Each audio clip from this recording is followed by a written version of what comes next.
కన్న కన్న మొగాలి రాగుల్లో ఉన్న గంట గజ్జెగట్టి ఆడాలి రా చిన్న పెద్ద అంతా అమ్మవారి ఊరేగింపు అచ్చం కన్నుల పంట రంగరంగ వైభవంగా రంగులు చల్లాలంట అమ్మ డంగురు డంగురు డంగురుమా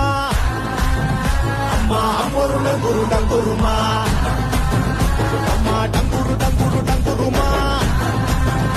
అమ్మ అమ్మోరు డంగురు డంగురుమా రంగులని కలిసినట్టే ఉంటాయి రాయప్పుడు ఎవడి రంగు ఏమిటంటే ఎవడు చెప్పగలడు